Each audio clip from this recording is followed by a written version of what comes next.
Good day. The last couple of hours in the fighting in Ukraine appear to have witnessed some kind of Ukrainian counterattack in the Bakhmut area, possibly intended to push these Wagner group soldiers away from the Patrice Lumumba street, which they partially control. We've seen various attempts at Ukrainian counterattacks in the past. Sometimes the British media especially writes them up, giving the impression of a major Ukrainian success. Anyway, this particular counterattack, wherever it was, in and around Bakhmut, clearly failed, and the indications are that it was repelled with heavy losses, and there's even some suggestions that the Russians might have actually made a minor further advance, capitalizing on their success. On their success in repelling this counterattack. Counterattacks of this nature are unsurprising, given the importance of Bakhmut to the Ukrainian defense line, running from Siversk in the north to Bakhmut further south, and perhaps it's not surprising that the Ukrainians are trying desperately to hold this defense line and are trying to launch these counterattacks, but as we see at the moment, they don't appear to be having any great success in doing so. Now, as is often the way, we've had less information in other respects on the battlefields, but there are some reports that the Russians are now methodically clearing the village of Marinka, opposite Donetsk city, this other fortified center, opposite a fortified village, opposite Donetsk city. And there's also reports that the Russians have been pushing further towards from Donetsk city. And the way that the fighting seems to be happening around Donetsk city, it looks like it's becoming increasingly coordinated by the Russian command with their advance further south towards the town of Ugledar. Ugledar is, as I've said previously, a major Ukrainian defense point. It lies on the road to Zaporozhye city, and one gets the sense that the Russians, having apparently cut the road link between Ugledar and Marinka, which is this place which is now where the Russians are now, as I said, continuing their advance, one gets the distinct impression that the Russians are now working towards surrounding Ugledar itself, and that they're doing this as part of this overall battle in and around Donetsk city. This is despite the fact that Ugledar is actually some distance away from Donetsk city, but apparently the fighting there is part of the overall fighting around Donetsk city. And there's also some suggestions that Russian advance towards Nikolaev continues. Now, that's basically the sum total of the information we've had from the battlefronts. That doesn't mean that other things aren't happening. We saw a couple of days ago how there seemed to be a fog of war, and that caused some people to talk about the fact that the battlefronts were now at a standstill, but it turned out that that wasn't the case. We then got a whole string of reports from the Ukrainian General Staff, from the Russian Ministry of Defense, which showed that there'd actually been significant advances by the Russians towards Nikolaev, and also further advances by the Russians in the area around Bakhmut and opposite Donetsk city.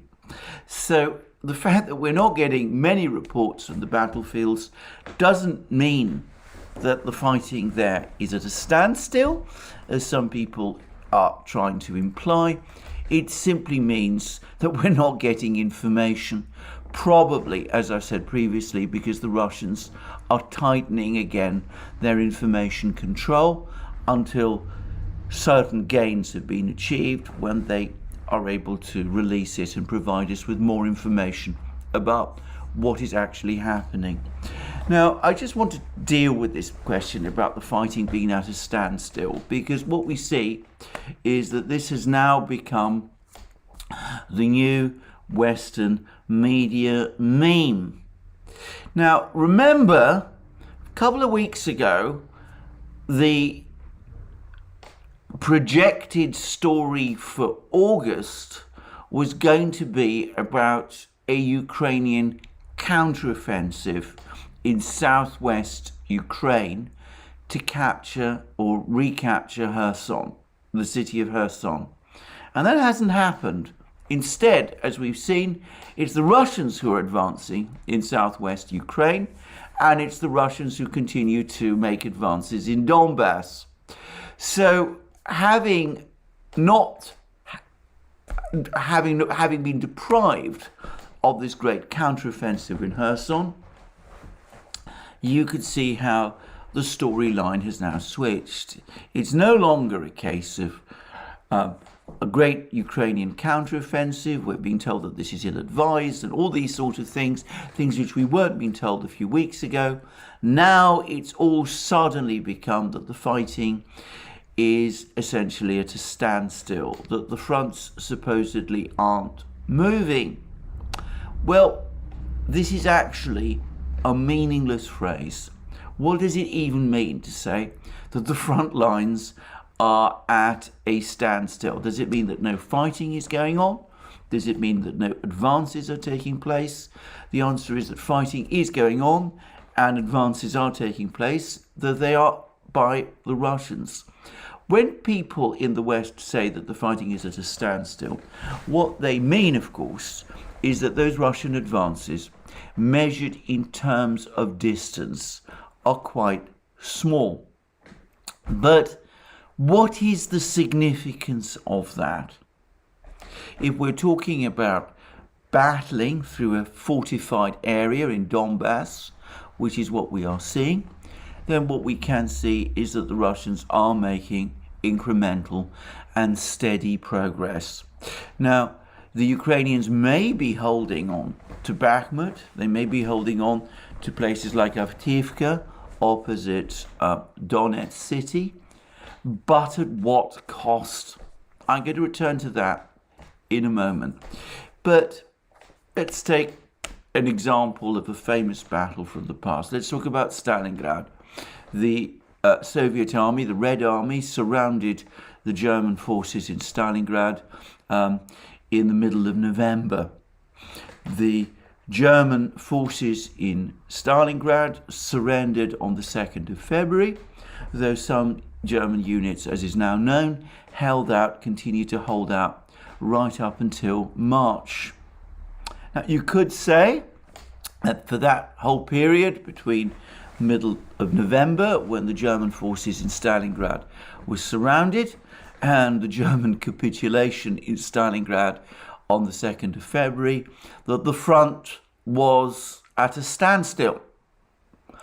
But of course, that would be a complete misrepresentation of the truth, because even though the advances that were actually taking place, the Red Army was actually gaining ground throughout that period, the advances that were taking place during that period might not have appeared very dramatic when looked at from a, small scale map. The fact was that the German army in Stalingrad was being steadily starved of ammunition, of supplies, and its whole position was being rendered untenable.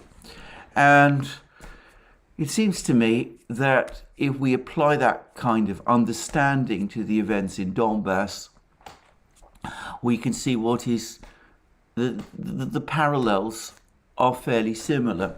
Now, I've used the comparison with Stalingrad, not by chance, because if you remember in a discussion I had, in a video I had made a couple of weeks ago, a few days ago rather than weeks ago, I discussed a long article in the Marine Corps, the US Marine Corps Journal, by someone called Marinus, obviously a US Marine officer. I'm not going to try and speculate as to the identity of this individual. By the way, I've seen various attempts by various people to do so, but he gave a very different account of the fighting in Ukraine from the kind that you will find in most Western media. And bear in mind, he was writing for a military journal. And of course, he specifically compared the fighting in Donbass to Stalingrad. So this is a comparison, as I said, that I was led to. In both cases, it's siege warfare.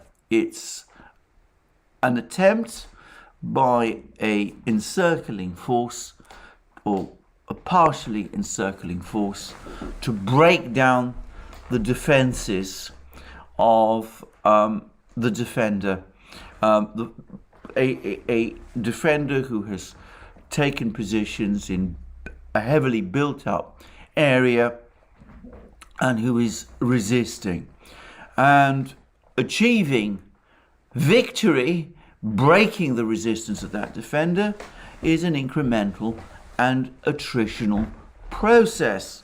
But if we go back to what happened in Stalingrad, when that surrender did eventually take place on the 2nd of February, well, of course, the entire German position in and around Stalingrad collapsed, and the Red Army gained perhaps its most famous victory of the Second World War.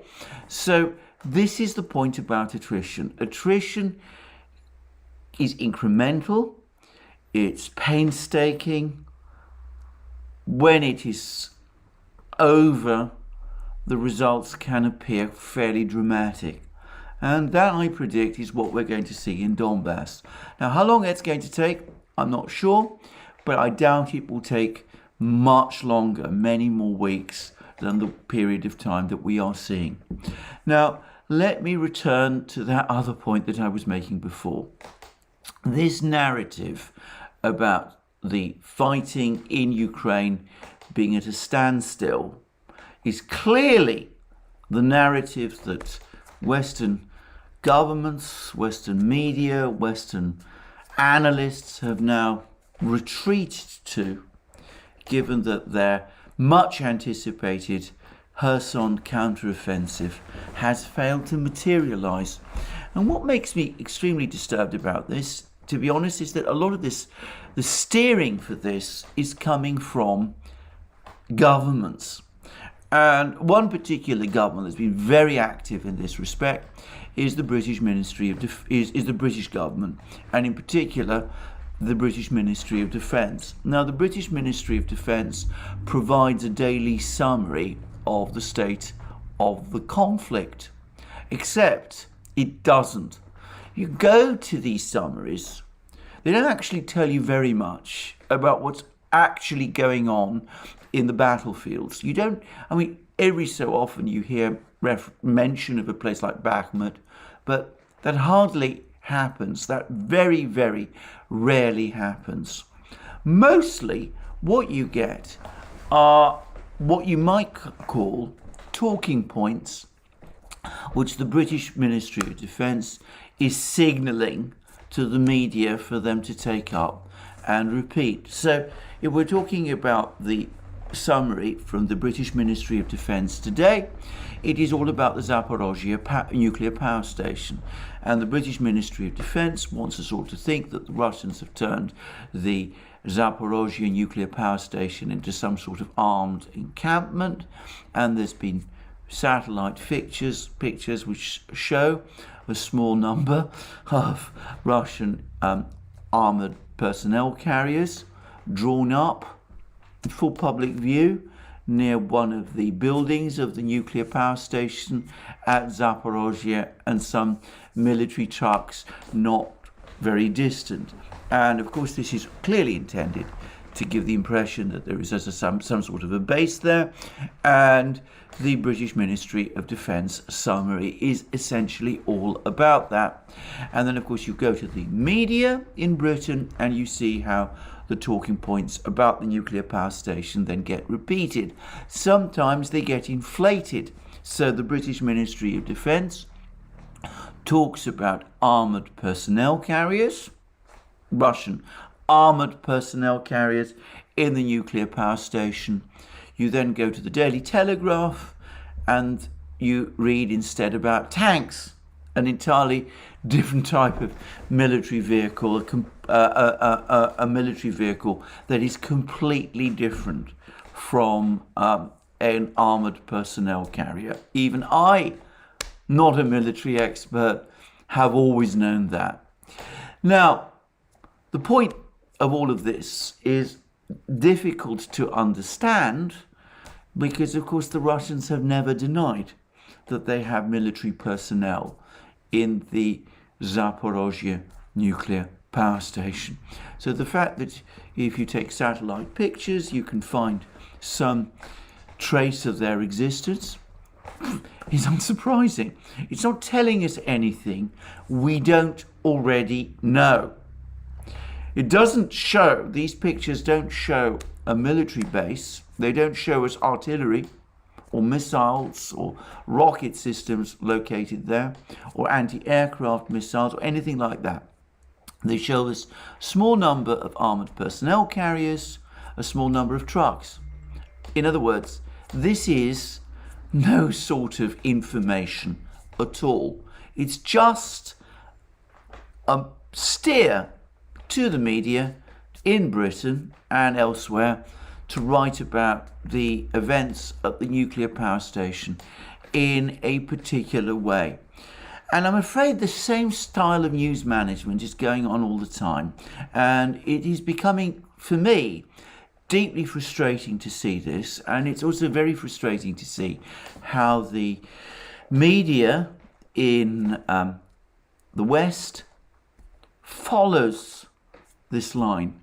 Now, as I said, we were all promised for weeks, months, that there was going to be this big counteroffensive by Ukraine in May. We saw reports going all the way back. I can remember reading a senior Ukrainian intelligence officer in May telling us that the course of the war would change at the end of August, that Ukraine would then launch its counteroffensive in Kherson, that it would be the first step towards the liberation of Crimea, that it would be the step which would be taken to win for Ukraine to win the war. Now, you would have thought that the fact that that hasn't happened, of all the publicity around the Kherson counteroffensive that we were hearing for so many weeks, you would have thought that that was the big story. That the media in the West would be asking, why has this Kherson counteroffensive failed to take place? Why is it instead that the Russians are advancing? Why are they getting closer to Nikolaev? Why are they gaining ground in Donbass? We don't get this. And I want to say again here, I mean, one can take whatever view one likes about what the British Ministry of Defence is doing. But it's not unusual for governments to want to spin news. In the West, it should be the media that provides the corrective. It should be the media that exercises skepticism about what the government is saying. And I have to say, for me, the primary fault here is with the media for accepting these steers, for reproducing these talking points, for failing, as I said, to look at the actual picture of the war. Anyway, that now brings me to a number of other things. I've talked about the fact that the great Kherson counteroffensive hasn't happened. I've talked about this extensively now in several programs. Something else failed to happen yesterday, and that was the enormous Russian missile strikes up across Ukraine intended to mark Independence Day, the attacks on civilian installations, the attacks on governmental centres. I said in previous videos that I didn't believe a word of it, all this flesh-creeping talk that was what the Russians were going to do. I didn't think it was going to happen, and sure enough, it hasn't happened. There have been Russian missile strikes in various parts of Ukraine. There was a particularly big one against a Ukrainian air base, which was carried out by Tupolev 22M3 bombers, launching these huge KH-22 missiles, which were originally designed to destroy US aircraft carriers, but which can cause massive damage as they're used against ground targets. Anyway, that we had attacks of that kind, but they've been the kind of attacks which we've seen happen throughout the entire war. We've never seen missile strikes. We've never seen missile strikes over the course of yesterday of the kind that we were led to expect against governmental centres, civilian infrastructure, civilian targets, that kind of thing. And of course, lots of people in Ukraine were frightened into believing that would happen, but it didn't happen. And again, I have to say this, it would have been completely inconsistent with the way in which the Russians have conducted this war for it to have happened. Now, I'm not suggesting here that the Russians are, innocent people, that they don't do some pretty ruthless things over the course of this war, or indeed, generally, they can be extremely ruthless when they have to be.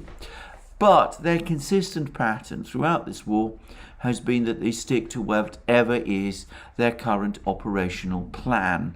They're not concerned with psychological strikes intended to make some kind of dramatic, theatrical effect, which from their point of view will achieve little on the actual battlefields. The contrast, perhaps, a good contrast, would be with the Ukrainian attack on Snakes Island, which took place in the run-up to the celebrations in Russia of Victory Day on the 9th of May. There was a Ukrainian attack, Ukrainian attempt to recapture Snakes Island. It ended in a devastating debacle, but it was clearly staged in order to take some of the shine of Russia's celebration of Victory Day on the 9th of May. So that was, if you like, an attempt to carry out some kind of piece of theatre, to rain on Russia's parade. The Russians do not reciprocate. They don't do that. And they don't do that for two reasons. Firstly, as I said, throughout this war, they've stuck to their operational plan. But also, I am sure they don't do this sort of thing because their priority, their political priority, lies elsewhere. They're not there. They're not trying to convince their own public of the need to support the war. All the information I'm getting from Russia is that Russian public opinion has solidified around support for the war. So they don't need to stage pieces of theatre in order to win their own public over. I don't think that the Russians imagine or believe that strikes, terror strikes, which is presumably what they would be, against Ukrainian civilians are going to win them any friends in Ukraine. So there's little point in doing that. As for the Western public, I think the Russians also understand perfectly well that launching strikes of this kind against Ukrainian civilian targets would be used in the West to play up some kind of media story about more Russian atrocities, which would perhaps strengthen Western support, Western public support for Ukraine at this critical time. So there is a negative reason why the Russians wouldn't do this, because they're not going to influence opinion either in Russia or Ukraine or in the West, except conceivably in Ukraine and in the West, in a way that it's negative for themselves. And here I would say something, by the way, which is all of this repeated stories about the Russians being stalled in the battlefronts, about some kind of stalemate being achieved, all that sort of thing. I think partly one of its purposes, one of the reasons the media is churning out the story is partly, as I said, to distract attention away from the fact that Ukraine is not back on the attack, but also, I suspect, to goad the Russians into doing things which perhaps from a Russian point of view would actually be counterproductive.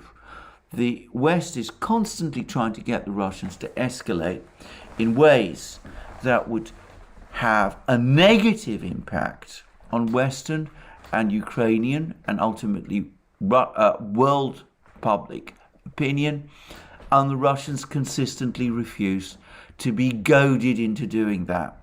And I'm going to point to one effect of this in a moment. But in the meantime, as I said, the Russians just go about their business, continue their advance in Donbass, in southwest Ukraine, probably in Kharkiv too. And as I said, they're not going to they don't get themselves sidetracked into these kind of attacks. There is a positive reason why the Russians aren't taking these steps. And this is that there is an opinion, a public opinion, a global public opinion outside the West, outside Russia, outside Ukraine. That global public opinion is across what might be called the global South. Now, it's not widely appreciated in the West that the Russians have been winning the argument here, hands down. And we had a dramatic illustration of this at the United Nations. The Western governments attempted to organize a statement signed up by member states on the 6-month anniversary of the start of this conflict, which would be sternly critical of Russia. They were only able to get 58 countries, however, to sign up to this, and most of these are either Western states or very firmly Western aligned states. More than 2/3 of the countries that make up the United Nations, they failed to sign this document.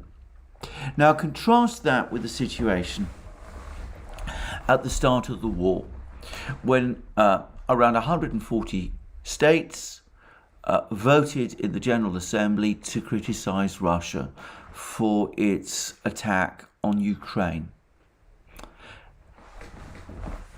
The very measured way, I'm going to come back to measured carefully because this is a very conditional word, but the very measured way in which the Russians have been conducting this war, not carrying out these massive strikes on civilian infrastructure, moving quietly, incrementally, it's gradually won round more and more of international opinion outside the West. Support for the Western position on Ukraine has been dwindling. This is something, as I said, that is not widely reported in the Western media, but one is increasingly getting the sense that more and more countries around the world are becoming increasingly receptive to the message that the Russians are sending out, that this was a war that was forced upon them, that it was caused by Western breaches of faith, the West's decision to expand NATO eastward, despite promises to the contrary, which were given to Russia, to the Soviet Union at the end of the Cold War, and also because of Ukraine's and the West's failure to implement the Minsk agreement, and that in Russia, in waging this war, is not only defending itself, but by undermining the multipolar system, by undermining the globalist order, is ultimately waging a war on behalf of the global South. This message is one that the Russians are pushing out continuously. And the fact that they're going about this war in the way that they are wins people over. They show that they're not out to create massacres, to destroy infrastructure, to do all of these things. Again, I'm going to qualify all of that in a moment, but it gives an impression of restraint, and that is one, as I said, that around the world is meeting an increasingly receptive audience. Now, I'm going to have to say something because, of course, this is a war. And when I say that this is a measured response, it needs to be understood that it is only measured in certain very, very limited ways. This is a war. And it is a war in which people are being killed, and they're being killed in enormous numbers and in gruesome ways. Now, I was listening yesterday to another report on the Military Summary channel. It's one of those places, everybody, all of us who try to get a granular understanding of what is going on the battlefields, we all turn to it to find out what is going on the battlefields. But the person who runs the Military Summary channel, Dima, who by the way has given us an interview on the DURAN, he described a conversation he had, a telephone conversation with a friend of his who is Ukrainian. And this friend told him that a relative, either a brother or a brother-in-law, at the start of the war, joined the Ukrainian army to fight against Russia. And at some point he was posted to Donbass. And after a long period when this person was out of touch with his family, it turned out that he was in hospital. He found his way into a hospital, and he finally did contact his family. Now, from what I was able to understand, this person was wounded in some way. But when speaking to Dima's friend on the telephone, he said that the situation in Donbass is hell. And he begged Dima's friend, his brother or brother-in-law, to find some way to get him out of the fighting in Donbass. And brother or brother-in-law did what he could, tried to contact various Ukrainian military officials, but apparently this was unsuccessful. And once this person has recovered, he's going to be sent back to Donbass. And appallingly, apparently, this individual then told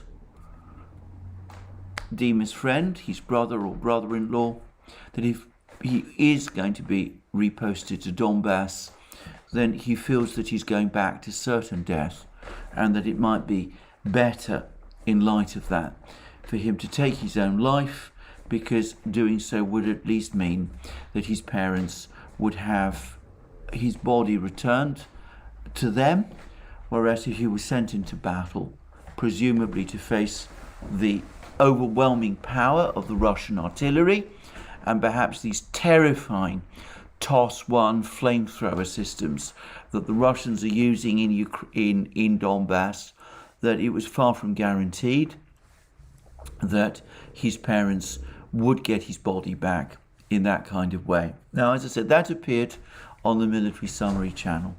Now, I've no doubt at all of the truth of this discussion. I mean, Dima is a highly reliable reporter of events in Ukraine, and besides, it is consistent with some of these utterly appalling pictures of the fighting in Ukraine that I am seeing.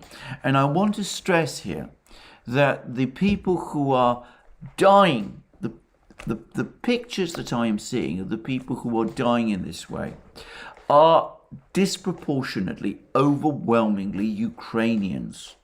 It is Ukrainians that are being sent to die in Donbass to hold on to this defense line.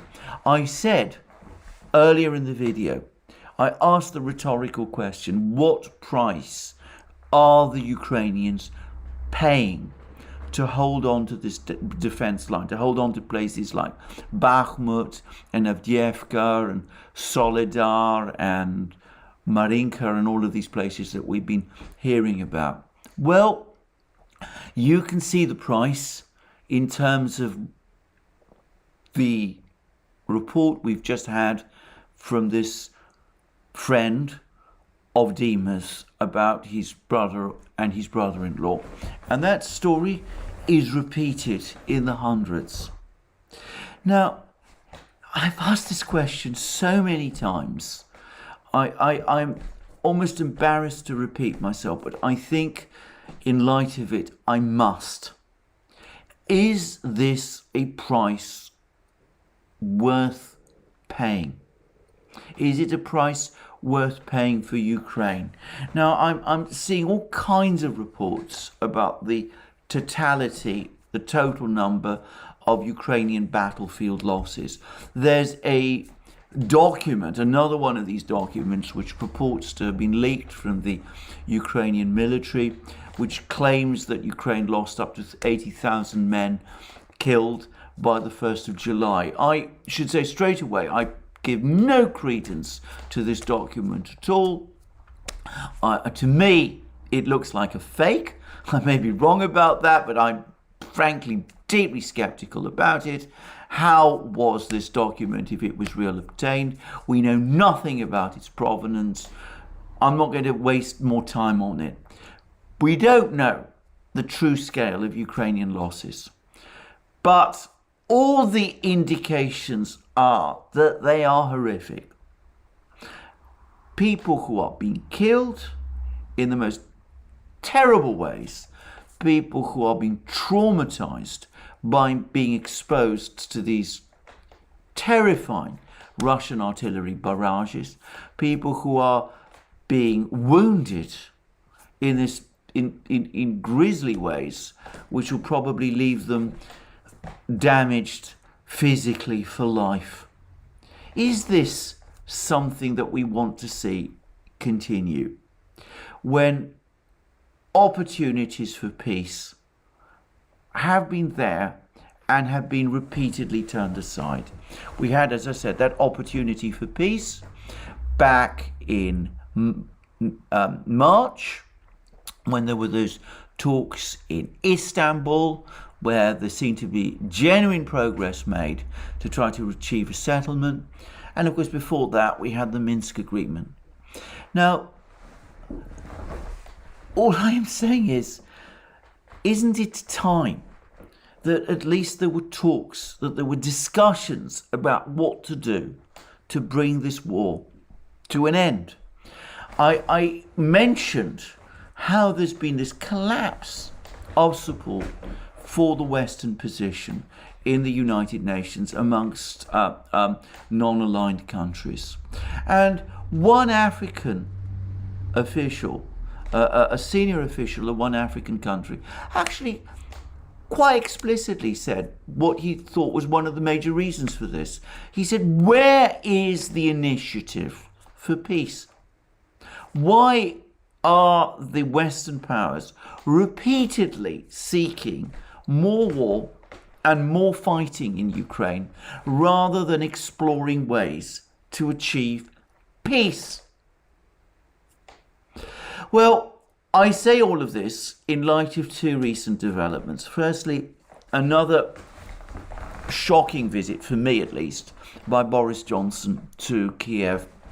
It's been referred in the British media as a surprise visit. It was no such thing.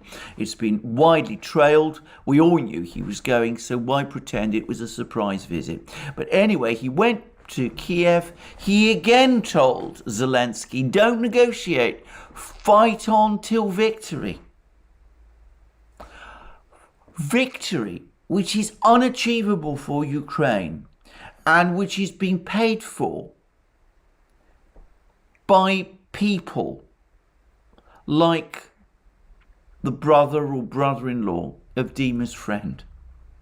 I mean, I have to say that as a moral level, I am deeply outraged by this. By the way, Boris Johnson also told us that we should all accept higher energy costs. This is just after Macron has told us that we've all got to accept that the times of abundance are ended. There's been something similar said by a senior member of the German Free Democrat Party, apparently. I mean, I have to say again, it's all very well for all of these people to pontificate about these things, but they are, let's put it bluntly, they're well provided for. So it's easy for them to engage in this rhetoric, but that blood that Boris Johnson is talking about is not being shed by him. Those energy costs are not the enormous financial burden for him. It's other people like the brother or brother-in-law of Dima's friend in Ukraine, and working class and middle class people in Western societies that are paying the cost of all of this. And he comes again talking about promises of Western support.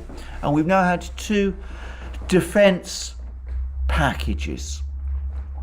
One of $3 billion from the United States, one of $500 million from Germany. Only they're not actually defense packages, because we understand that these are not orders.